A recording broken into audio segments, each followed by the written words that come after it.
नमस्कार, मैं पूजा। बिहार न्यूज में आपका स्वागत है। आज है 1 नवंबर, दिन शनिवार। खबरों की ओर बढ़ने से पहले एक नजर आज की सुर्खियों पर। आज से इन बड़े नियमों में होगा बदलाव। लॉकर के लिए क्रमवार नॉमिनी देने की मिलेगी सुविधा। आधार कार्ड अपडेट प्रक्रिया होगी आसान। अब आंगनबाड़ी केंद्रों में ऑनलाइन निगरानी होगी शुरू। भौतिक रजिस्टर किए गए बंद, इससे फर्जी लाभार्थियों पर लगेगी रोक।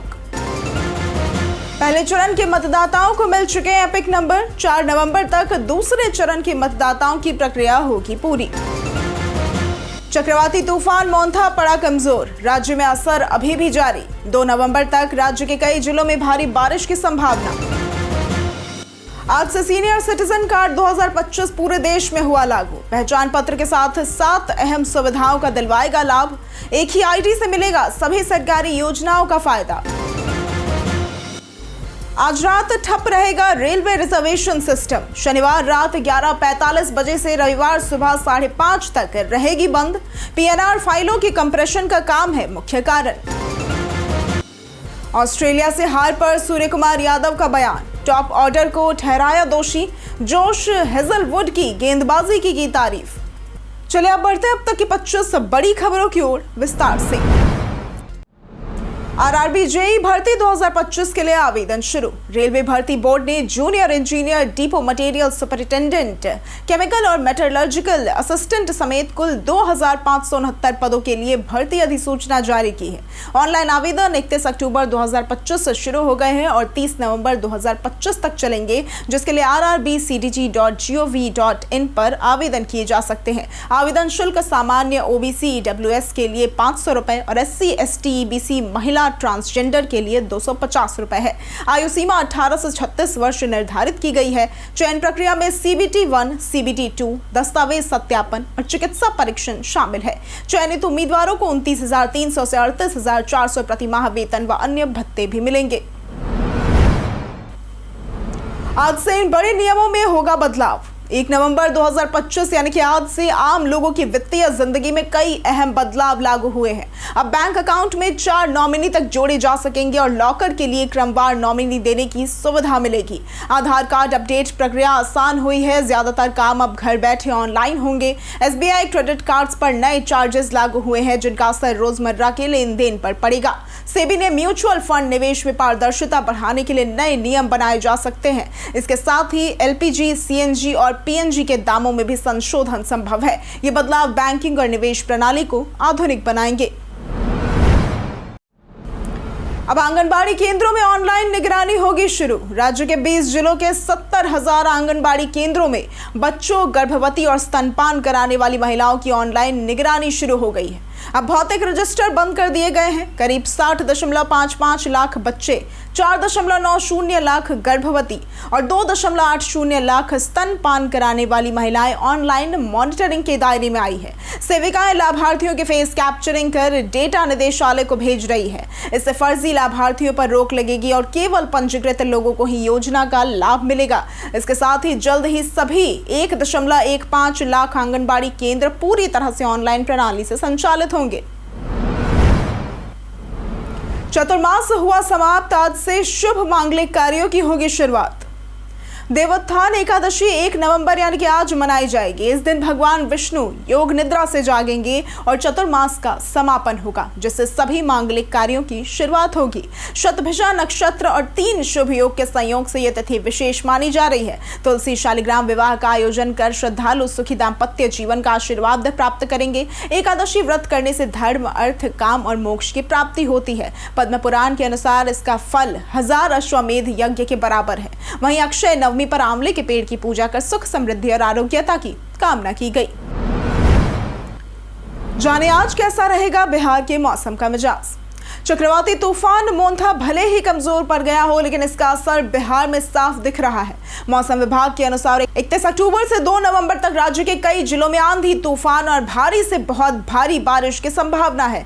दक्षिण, उत्तर और सीमांचल के इलाकों में इसका खास प्रभाव रहेगा और इस बीच ठंड की आहट के साथ मौसम ने करवट ले ली है। आसमान में बादल छाए हैं और हवाओं के कारण तापमान में गिरावट दर्ज की जा रही है। विभाग ने लोगों से सतर्क रहने और मौसम अपडेट पर नजर रखने की सलाह दी है। आज रात ठप रहेगा रेलवे रिजर्वेशन सिस्टम। भारतीय रेल की करंट बुकिंग और ऑनलाइन रिजर्वेशन प्रणाली शनिवार रात 11:45 बजे से रविवार की सुबह 5:30 बजे तक बंद रहेगी। कोलकाता स्थित IRCTC और क्रिस सर्वर पर डेटा मेंटेनेंस और PNR फाइलों की कंप्रेशन का काम किया जाएगा और इस दौरान charting, internet booking, counter reservation, 139 helpline और सभी रेलवे ऐप्स की सुविधाएं ठप रहेंगी। यात्रियों को सलाह दी गई है कि वे यात्रा की योजना इस अवधि को ध्यान में रखकर बनाएं। त्योहारों के बीच इस तकनीकी कार्य से अस्थायी दिक्कतें जरूर होंगी, लेकिन रेलवे का दावा है कि इससे सिस्टम और तेज व सुरक्षित बनेगा। बिहार में मतदाताओं को भेजे जा रहे एपिक नंबर। बिहार विधानसभा चुनाव को लेकर राज्य निर्वाचन आयोग ने मतदाताओं को एपिक नंबर भेजने का काम शुरू कर दिया है। डाक विभाग बिहार सर्किल की मदद से पहले चरण यानी कि 6 नवंबर के 23.71 लाख मतदाताओं को एपिक नंबर भेज दिए गए हैं, जबकि दूसरे चरण यानी कि 11 नवंबर के 10 लाख मतदाताओं को 4 नवंबर तक भेजे जाएंगे। ये सुविधा नए और संशोधित वोटर कार्ड धारकों के लिए है। दरभंगा जिले में सबसे अधिक एपिक नंबर भेजे जा रहे हैं। एपिक नंबर मतदाता की विशिष्ट पहचान संख्या है जो उनके वोटर कार्ड पर अंकित अल्फा न्यूमेरिक कोड के रूप में होती है। मोंथा तूफान के बीच किसानों के लिए एडवाइजरी हुई जारी। चक्रवाती तूफान मोंथा के असर से बिहार में 3 दिनों से लगातार वर्षा हो रही है, जिससे खेतों में जल भराव और तापमान में गिरावट दर्ज की गई है। मौसम विभाग के अनुसार अगले 24 घंटे बाद तापमान में हल्की वृद्धि होगी और 2 नवंबर के बाद मौसम शुष्क रहेगा। लगातार वर्षा से धान, बाजरा और सब्जियों को नुकसान की आशंका है। कृषि वैज्ञानिकों ने किसानों को सलाह दी है कि परिपक्व फसलों को काटकर सुरक्षित रखें, नर्सरी को पुआल से ढके, अतिरिक्त पानी निकालें और रोग नियंत्रण हेतु दवाओं का छिड़काव करें। पशुधन को भी सुरक्षित स्थान पर रखें। आचार संहिता उल्लंघन पर निगम की बड़ी कार्रवाई। पटना नगर निगम ने आदर्श आचार संहिता उल्लंघन के मामले में 3 कर्मचारियों सुधीर कुमार, प्रवीण कुमार और राजीव रंजन सिंह को नौकरी से बर्खास्त कर दिया है। ये कर्मचारी बिहार विधानसभा चुनाव 2025 के दौरान एक राजनीतिक पार्टी के प्रचार में शामिल पाए गए थे। उनके वीडियो सोशल मीडिया पर वायरल होने के बाद नगर आयुक्त यशपाल मीणा ने जांच कर 26 अक्टूबर को नोटिस जारी किया, पर जवाब असंतोषजनक मिला। इसके बाद तीनों की मानदेय नियुक्ति समाप्त कर दी गई है। इस कार्रवाई से प्रशासन ने स्पष्ट संदेश दिया है कि आचार संहिता उल्लंघन पर सख्त कदम उठाए जाएंगे। एनडीए के संकल्प पत्र में बिहार वासियों के लिए कई वादे शामिल। पटना में एनडीए ने बिहार विधानसभा चुनाव 2025 के लिए संकल्प पत्र जारी किया, जिसमें 25 प्रमुख वादे शामिल है। गठबंधन ने रोजगार, कृषि, बुनियादी ढांचा, शिक्षा, स्वास्थ्य और महिलाओं के सशक्तिकरण पर जोर दिया है। इसमें 1 करोड़ सरकारी नौकरियां, हर जिले में मेगा स्किल सेंटर, लखपति दीदी योजना, अति पिछड़ों को 10 लाख सहायता, किसानों को 9,000 वार्षिक Samman Nidhi, 7 express way, 4 metro project, मुफ्त राशन, 125 यूनिट बिजली, 5 लाख रुपए तक का इलाज, केजी से पीजी मुफ्त शिक्षा और हर जिले में मेडिकल कॉलेज का वादा किया गया है। संकल्प पत्र विकसित बिहार का रोड मैप बताया गया। तेजस्वी ने एनडीए घोषणा पत्र को बताया छलावा। बिहार चुनाव में एनडीए के घोषणा पत्र पर तेजस्वी यादव ने तीखा हमला बोला है। जी हां, उन्होंने इसे पुराने वायदों का दोहराव बताया और कहा कि 20 सालों में सरकार अपने वादे पूरे नहीं कर सकी। तेजस्वी ने तंज कसते हुए कहा कि घोषणा पत्र 30 सेकंड में जारी हुआ और एनडीए को बिहार की जनता से माफी मांगनी चाहिए। उन्होंने आरोप लगाया कि सरकार हर क्षेत्र में फेल रही है, चाहे शिक्षा हो या फिर स्वास्थ्य। वहीं राजद सांसद मनोज झा ने कहा कि तेजस्वी यादव के वायदों की आधी अधूरी कॉपी है। एनडीए ने घोषणा पत्र में रोजगार और महिलाओं के उत्थान पर जोर दिया है। बेतिया में क्रेटा गैंग की साजिश हुई नाकाम। बेतिया में मुफस्सिल थाना पुलिस ने 2 शातिर अपराधियों को गिरफ्तार कर बड़ी वारदात टाल दी। पुलिस को सूचना मिली थी कि क्रेटा गाड़ी में सवार कुछ लोग हथियार के साथ बड़े कारोबारी को लूटने की साजिश रच रहे हैं। डीएसपी विवेक दीप के नेतृत्व में टीम ने घेराबंदी कर गाड़ी से 1 pistol, made in USA, 2 magazine और 3 जिंदा कारतूस बरामद किए। दोनों अपराधियों ने पूछताछ में लूट की योजना कबूल की। पुलिस ने गाड़ी और मोबाइल जब्त कर लिए हैं। दोनों को न्यायिक हिरासत में भेज दिया गया है और डीएसपी ने कहा कि चुनावी माहौल में अपराधियों पर कड़ी नजर रखी जा रही है। आज से सीनियर सिटीजन कार्ड 2025 पूरे देश में हुआ लागू। केंद्र सरकार ने बुजुर्गों के लिए सीनियर सिटीजन कार्ड 2025 लॉन्च किया है, जो 1 नवंबर से पूरे देश में लागू होगा। यह कार्ड पहचान पत्र के साथ 7 अहम सुविधाओं जैसे कि स्वास्थ्य, यात्रा, आर्थिक सहायता, पेंशन, बैंकिंग, कानूनी मदद और सामाजिक सुरक्षा का लाभ दिलाएगा। इसके जरिए वरिष्ठ नागरिकों को सरकारी योजनाओं का फायदा एक ही आईडी से मिलेगा। बुजुर्गों को अस्पताल, बैंक, रेलवे और सरकारी दफ्तरों में प्राथमिकता मिलेगी। कार्ड ऑफलाइन और ऑनलाइन दोनों तरीकों से बन सकेगा। इसके साथ ही पेंशन डीबीटी से मिलेगी और स्वास्थ्य, यात्रा व कानूनी सहायता में विशेष रियायतें दी जाएंगी। खराब मौसम के कारण इन नेताओं की सभाएं हुई रद्द। खराब मौसम के कारण तेज प्रताप यादव बेतिया की सभा में नहीं पहुंच पाए और पटना एयरपोर्ट से वीडियो कॉल कर समर्थकों को संबोधित किया। उन्होंने लोगों से अपने प्रत्याशी का समर्थन करने की अपील की। दरभंगा में बारिश से जल जमाव के बीच वीआईपी प्रत्याशी उमेश सहनी नाव पर सवार होकर प्रचार करते नजर आए। तेज प्रताप ने खेसारी लाल यादव की नौकरी के वादे पर तंज कसते हुए कहा कि नाचने वाला नौकरी देगा। वहीं लालू प्रसाद की बेटी रोहिणी आचार्य ने बीजेपी पर हमला करते हुए कहा कि पार्टी में बलात्कारियों की भरमार है और नीतीश कुमार के बयान महिलाओं के प्रति उनकी गलत सोच दिखाते हैं। व्हाट्सएप ने पेश किया पास की बैकअप फीचर। व्हाट्सएप ने चैट बैकअप के लिए नया पास की एन्क्रिप्टेड फीचर पेश किया है, जो iOS और एंड्रॉइड दोनों यूजर्स के लिए उपलब्ध है। अब यूजर्स बिना पासवर्ड के अपने चैट बैकअप को फिंगरप्रिंट, फेस रिकॉग्निशन या फिर स्क्रीन लॉक से सुरक्षित कर सकेंगे। पहले पासवर्ड या 64 अंकों की एन्क्रिप्शन की जरूरत होती थी, जिसे भूलने पर बैकअप रिकवर नहीं हो पाता था। अब पास की को डिवाइस के पासवर्ड मैनेजर में स्टोर कर दूसरे डिवाइस में भी इस्तेमाल किया जा सकेगा। यह फीचर बैकअप को एक्स्ट्रा सिक्योरिटी लेयर देता है और जल्द सभी यूजर्स के लिए रोल आउट होगा। बिहारी बर्थडे स्पेशल में बात होगी पंडित बलदेव मिश्र की। ज्योतिषाचार्य पंडित बलदेव मिश्र मैथिली साहित्य के एक विपुल लेखक थे, जिन्होंने मैथिली, हिंदी और संस्कृत में ज्योतिष, गणित, दर्शन और इतिहास पर अनेक ग्रंथ लिखे। उनका जन्म बिहार के बनगांव में हुआ था। 5 वर्ष की आयु में पिता के निधन के बाद उनका पालन पोषण नाना ने किया। अद्भुत स्मरण शक्ति के कारण उन्हें बनियाली राज्य की रानी से छात्रवृत्ति मिली। 1910 में वे बनारस जाकर पंडित सुधाकर द्विवेदी के शिष्य बने और ज्योतिष का अध्ययन किया। आचार्य नरेंद्र देव से प्रभावित होकर उन्होंने अंग्रेजी माध्यम से शिक्षा ग्रहण की और 1916 में प्रथम श्रेणी से मैट्रिक उत्तीर्ण किया। पटना पुलिस ने चुनावी माहौल में 3 लाख नकद किए बरामद। बिहार विधानसभा चुनाव 2025 को ध्यान में रखते हुए पटना पुलिस जिले के सभी थाना क्षेत्रों में सघन वाहन जांच अभियान चला रही है। इसी क्रम में 30 अक्टूबर 2025 को दानापुर थाना क्षेत्र के सगुना मोड़ के पास जांच के दौरान एक वाहन से 3,18,900 रुपए नकद बरामद किए गए। पुलिस ने पैसे की वैधता की जांच शुरू कर दी है और संबंधित व्यक्तियों से पूछताछ की जा रही है। चुनाव के मद्देनजर अवैध धन के परिवहन पर निगरानी बढ़ा दी गई है, ताकि आचार संहिता का सख्ती से पालन सुनिश्चित किया जा सके। UIDAI ने आधार विजन 2032 किया लॉन्च। UIDAI ने आधार विजन 2032 योजना की घोषणा की है, जिसके तहत आधार प्रणाली को और आधुनिक, सुरक्षित और तकनीकी रूप से सशक्त बनाया जाएगा। इस योजना में आर्टिफिशियल इंटेलिजेंस, ब्लॉकचेन और क्वांटम टेक्नोलॉजी को शामिल किया जाएगा, ताकि डेटा सुरक्षा और गोपनीयता के वैश्विक मानकों को पूरा किया जा सके। नीलकंठ मिश्रा की अध्यक्षता में एक एक्सपर्ट कमेटी इस दिशा में रोड मैप तैयार करेगी। यह पहल digital personal data protection act के अनुरूप होगी और इसमें एडवांस एन्क्रिप्शन व नेक्स्ट जनरेशन सिक्योरिटी टूल्स का उपयोग होगा। उद्देश्य है कि आधार को एक सुरक्षित, पारदर्शी और भविष्योन्मुख डिजिटल पहचान बनाना है। पटना में 2 नवंबर को होगा पीएम मोदी का रोड शो।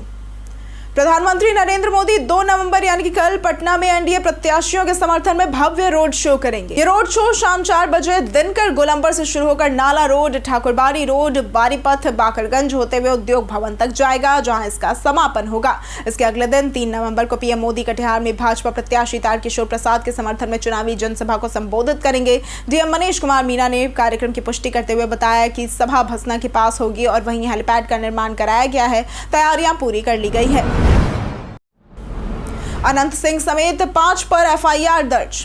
बिहार चुनाव के दौरान मोकामा में जन स्वराज कार्यकर्ता और बाहुबली दुलारचंद यादव की हत्या पर चुनाव आयोग ने डीजीपी विनय कुमार से रिपोर्ट मांगी है। गुरुवार को जन स्वराज प्रत्याशी पीयूष प्रियदर्शी के रोड शो के दौरान जदयू प्रत्याशी अनंत सिंह के काफिले से टकराव में गोलीबारी हुई, जिसमें दुलारचंद की मृत्यु हो गई।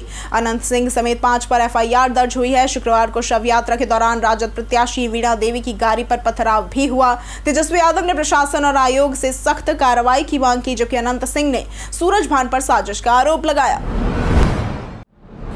पटना हाईकोर्ट ने की रीतलाल यादव की जमानत खारिज। पटना हाईकोर्ट ने दानापुर विधानसभा क्षेत्र से राजद प्रत्याशी और जेल में बंद विधायक रीतलाल यादव को चुनाव प्रचार के लिए अस्थायी जमानत देने से इनकार कर दिया है। जस्टिस अरुण कुमार झा ने याचिका खारिज करते हुए कहा कि वे एमपी एमएलए कोर्ट में औपबंधिक जमानत की अर्जी दे सकते हैं। रीतलाल यादव ने 4 सप्ताह की जमानत की मांग की थी ताकि वे 6 नवंबर को होने वाले मतदान से पहले प्रचार कर सके। राज्य सरकार की ओर से महाधिवक्ता पीके शाही ने कहा कि अर्जी सुनवाई योग्य नहीं है और जमानत का अनुरोध सक्षम अदालत में किया जाना चाहिए। ऑस्ट्रेलिया से हार पर सूर्यकुमार यादव का बयान। मेलबर्न में खेले गए दूसरे टी20 में भारत को ऑस्ट्रेलिया ने 40 गेंदें शेष रहते 4 विकेट से हरा दिया। पहले बल्लेबाजी करते हुए भारत 18.4 ओवर में 125 रन पर सिमट गया। कप्तान सूर्यकुमार यादव ने हार के लिए टॉप ऑर्डर को दोषी ठहराया। उन्होंने कहा कि पावर प्ले में 4 विकेट गिरने के बाद वापसी मुश्किल हो जाती है। उन्होंने जोश हेजलवुड की गेंदबाजी की तारीफ की। अभिषेक शर्मा ने 68 रन बनाकर सर्वाधिक स्कोर किया और सूर्या ने कहा कि टीम को पहले मैच जैसा प्रदर्शन दोहराना होगा। तीसरा टी20 रविवार को होबार्ट में खेला जाएगा, जहां भारत सीरीज बराबर करने उतरेगा। कई कारणों से दर्ज है भारत के इतिहास में आज की तारीख। 1 नवंबर 1881 को कोलकाता में ट्राम सेवा सियालदाह तथा अर्मेनिया घाट के बीच शुरू हुई थी। 1950 में भारत में पहला भाप इंजन चितरंजन रेल कारखाने में बनाया गया। 1956 में कर्नाटक राज्य की स्थापना हुई। 1956 में ही भाषा के आधार पर मध्य प्रदेश राज्य का गठन किया गया। राजधानी दिल्ली केंद्र शासित राज्य बना। हैदराबाद राज्य प्रशासनिक रूप से समाप्त हो गया। 1973 में मैसूर का नाम बदलकर कर्नाटक किया गया। 1942 में प्रभा खेतान का जन्म हुआ, जो कि हिंदी भाषा की लब्ध प्रतिष्ठित उपन्यास कवयित्री तथा नारीवादी चिंतक तथा समाज सेविका थी। 1973 में ऐश्वर्या राय का जन्म हुआ, जो भारतीय अभिनेत्री एवं पूर्व मिस वर्ल्ड है। 1947 में मुरलीकांत पेटकर का जन्म हुआ, ये भारतीय पैरा एथलीट रहे हैं। 1927 में दीनानाथ भार्गव का जन्म हुआ, ये भारत के प्रसिद्ध चित्रकार हैं जो नंदलाल बोस के शिष्य थे। अब मोटू पतलू सिखाएंगे बच्चों को आयकर का ज्ञान। स्कूली बच्चों में आयकर साक्षरता बढ़ाने के लिए जनसंपर्क निदेशालय और आयकर निदेशालय ने संयुक्त रूप से मोटू पतलू पर आधारित 8 कॉमिक्स बुक्स का एक सेट जारी किया है। इन कॉमिक्स में दोनों किरदार संवादों के जरिए आयकर, पैन कार्ड, टैक्स, परी जैसी जानकारियां सरल और मनोरंजक तरीके से देंगे। ये पहला आजादी का अमृत महोत्सव के तहत की गई है। सीबीएसई ने सभी स्कूलों को इन कॉमिक्स को बच्चों, शिक्षकों और अभिभावकों के साथ साझा करने का निर्देश दिया है। कॉमिक्स हिंदी, अंग्रेजी समेत 5 भाषाओं में उपलब्ध है और इन्हें incometaxindia.gov.in से डाउनलोड किया जा सकता है। लगातार दूसरे दिन शेयर बाजार में दर्ज की गई गिरावट। भारतीय शेयर बाजारों में 31 अक्टूबर को लगातार दूसरे दिन गिरावट दर्ज की गई। सेंसेक्स 466 अंक टूटकर बंद हुआ, जबकि निफ्टी 25,750 के नीचे फिसल गया। कमजोर वैश्विक संकेतों और भारी मुनाफा वसूली के चलते लगभग सभी प्रमुख सेक्टरों में बिकवाली हावी रही। मीडिया इंडेक्स 1.3% गिरकर सबसे कमजोर सेक्टर बना, जो कि मेटल इंडेक्स में भी 1% की गिरावट आई। इसके अलावा एफएमसीजी, आईटी और फार्मा शेयरों में भी दबाव देखा गया, जिससे ब्रॉड बेस्ड सेलिंग का रुख साफ दिखा। कुल मिलाकर बाजार में निवेशकों की सतर्कता और विदेशी संकेतों का नकारात्मक असर प्रमुख रहा। हम प्रतिदिन आपसे 5 ऐसे जरूरी सवाल और उसके जवाब बताएंगे जो कि बीपीएससी, बिहार पुलिस, दारोगा समेत एसएससी जैसी अन्य प्रतियोगी परीक्षाओं में काम आएंगे। सवाल इतिहास, बिहार स्पेशल, विज्ञान, करंट अफेयर्स और भूगोल से रहेंगे। पूछे गए 5 सवालों में आपने कितना सही उत्तर दिया, ये हमें कमेंट करके जरूर बताएं। हमारा पहला सवाल है, बिहार में चेर वंश का संस्थापक कौन था? ए भोजराज, बी राजा नारायण, सी हरराज या फिर डी संग्राम देव। इसका सही जवाब है ए भोजराज। हमारा दूसरा सवाल है, बिहार की फसल सघनता कितनी है? ए 120%, बी 138%, सी 100% या फिर डी 150%। इसका सही जवाब है बी 138%। हमारा तीसरा सवाल है, मगध शब्द का सबसे पहला उल्लेख किस वेद में मिलता है? ए अथर्ववेद, बी ऋग्वेद, सी यजुर्वेद या फिर डी सामवेद। इसका सही जवाब है ए अथर्ववेद। हमारा चौथा सवाल है, किस मछली को बिहार की राज्य मछली का नाम दिया गया है? ए रोहू, बी टूना, सी सैल्मन या फिर डी देसी मांगुर। इसका सही जवाब है डी देसी मांगुर। हमारा पांचवा सवाल है, विक्रमशिला सेतु किस नदी पर बनाया गया है? ए कोसी, बी यमुना, सी गंगा या फिर डी कावेरी। इसका सही जवाब है सी गंगा। बीते दिन हमारे द्वारा पूछे गए सवाल का जवाब आप लोगों में से बहुत लोगों ने हमारे कमेंट सेक्शन में लिख कर दिया है। जिन्होंने हमारे द्वारा पूछे गए सवाल का जवाब दिया है उनके नाम है संजीव कुमार, विकास दास, चंदन कुमार, श्वेता रॉय, टिंकू कुमार, सूरज रॉय कुमार, कुदरत अंसारी, राकेश मिश्रा, रंजीत मिश्रा, अनवर करीम खान, कृष्णा प्रसाद, मनीषा भारती, कृष्णा प्रसाद, राजीव कुमार, अनुपम सिंह, राजेश मांझी, दयानंद सिंह, मनीष कुमार, गुड़िया कुमारी, कुणाल झा, राजकुमार यादव, मुरली पासवान, विजय घायल, चंदन प्रकाश, रंजय तिवारी, अशोक दास, अबोध कुमार, बाबूलाल मरांडी, महेश राय, अर्जुन राम, सोनाली कुमारी, रवि मोहन वर्मा और राजकिशोर महतो। इसी के साथ बढ़ते हैं आज के सवाल की ओर। आज का सवाल है, आपको क्या लगता है स्कूलों में बच्चों की किताबी शिक्षा के अलावा और किन चीजों पर ध्यान देना चाहिए?